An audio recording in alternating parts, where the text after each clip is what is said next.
Well, last week on the Personal Growth Podcast, Dwayne and Eric sat down and discussed flat earth, vaccines, and other such things.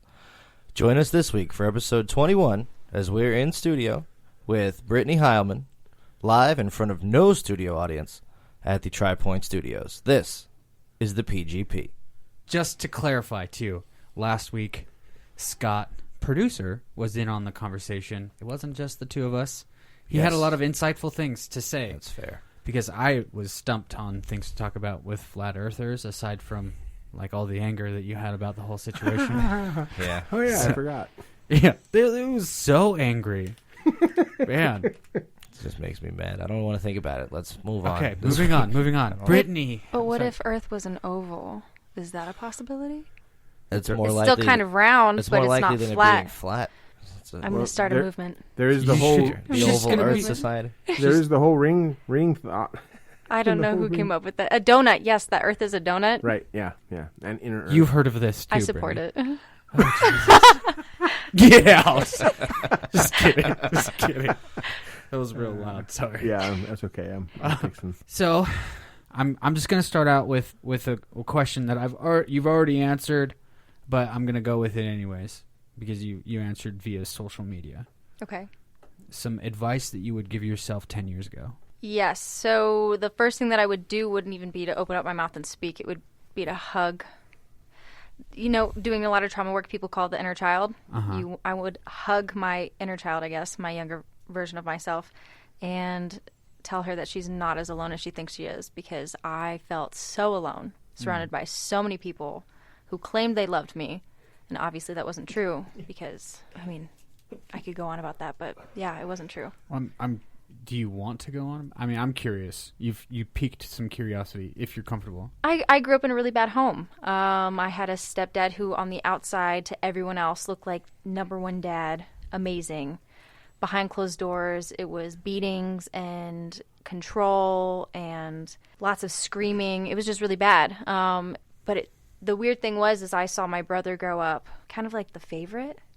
I wasn't favored at all. Like my toys, if I was playing with something and my brother wanted to play with it, he'd take it away and give it to him. You should have been born a boy to get the No, it's just I wasn't his real kid, his blood kid. Gotcha. And for some reason he just really did not like me. So I was always spanked. I remember one time I was having a birthday party and he took me into the back room and he was spanking me and he's like, "You're being too hyper," on my birthday. So I thought that was weird. But I grew up.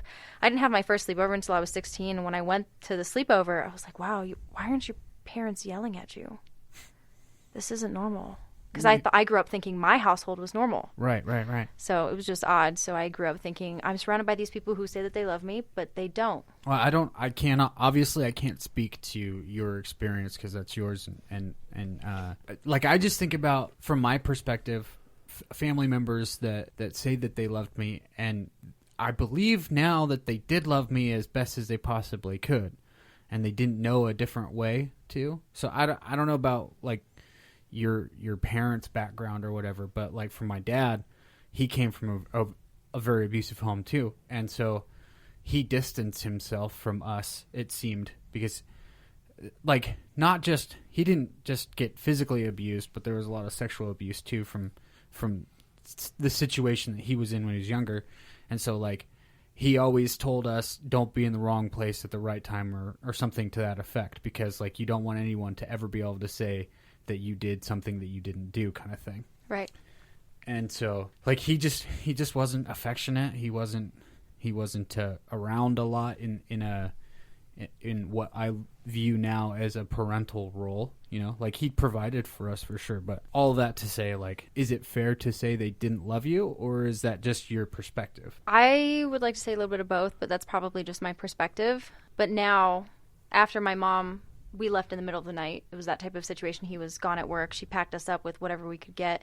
We left in the middle of the night. We were couch surfing for a while.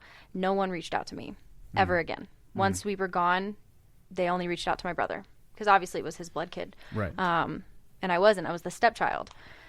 No one reached out to me ever again. No one tried to contact me. So yeah, I guess that was a kind of confirmation that maybe they cared as much as they wanted to, but all in all, not so much. Okay.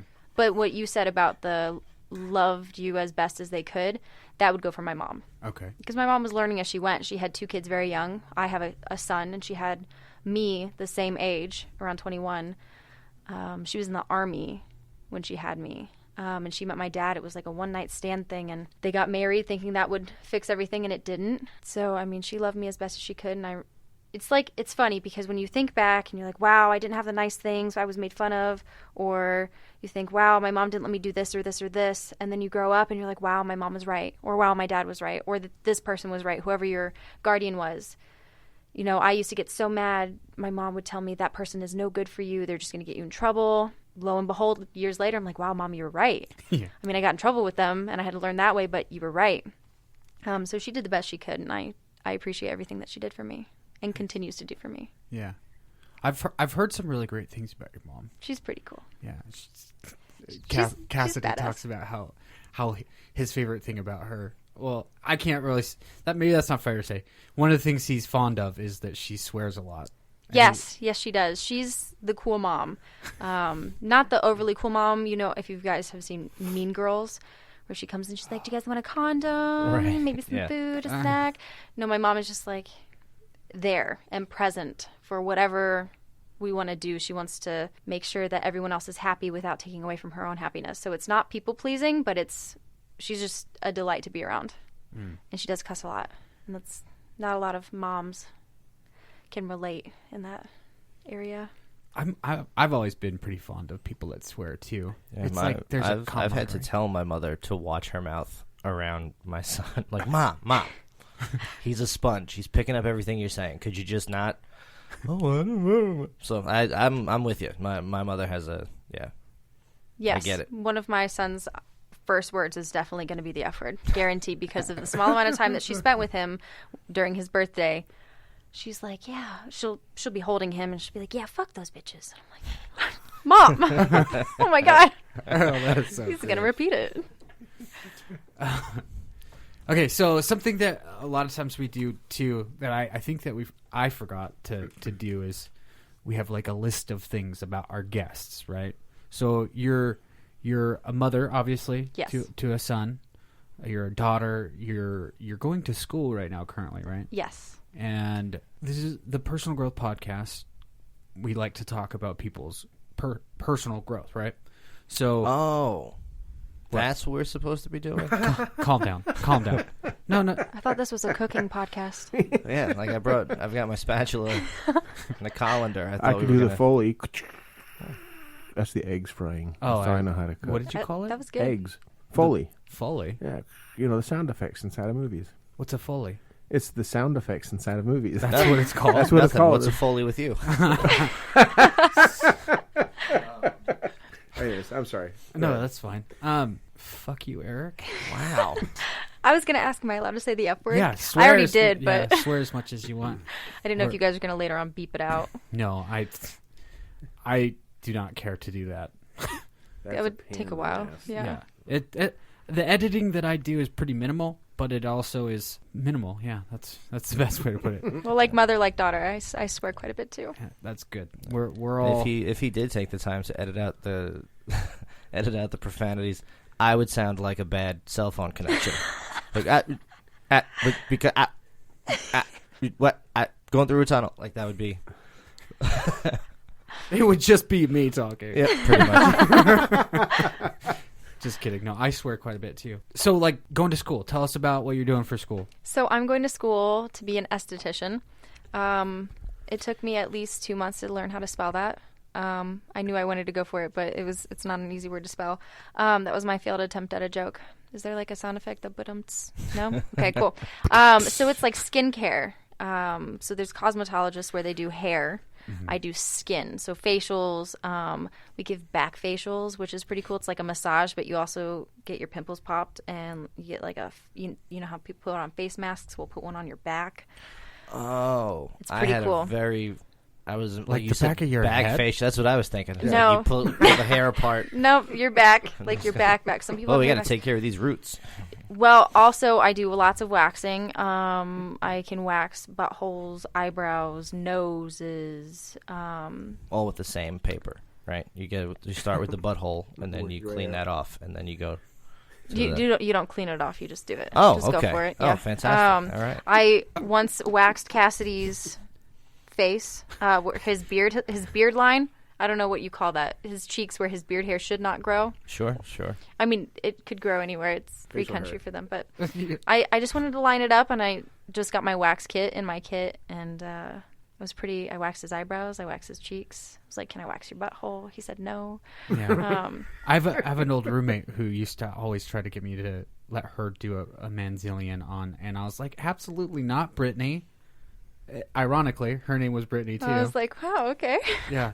I don't remember this. Yeah, that was crazy. Like as it's coming out of my mouth, I'm like, wait, not this one that we're talking to right now, but like my best friend Brytni that I've known forever, ever. Anyways. Yeah, so school's it's really good. The one thing that I don't like about it is the drama. It's just a bunch of girls, mostly just graduated high school age, cooped up in a classroom. Lots of drama, lots of bad drama. Like you're going in there and being like, I'm not here to be your friend. Yeah, but it's like, I want to be your friend. I want to be everyone's friend. I don't need to be liked by everyone, but I want to be civil with everyone because why would I not be? Right. What can you name a reason right off the top of your head when I first walk into a room to not be my friend? Are my eyebrows not even enough for you, chica? Like, I don't know. Just some of the girls are like that, though. But I've made friends. But there have been some girls who are like, oh, yeah, I'm your friend. But then also will be like, I am not going to be friends with any of you bitches once I graduate. So be my friend now because once I graduate, it's not going to happen. There's just a lot of different personalities. And when you mix a whole bunch of personalities like that and you're in a tight space and you have to constantly work together on things, there's a lot of conflict that happens.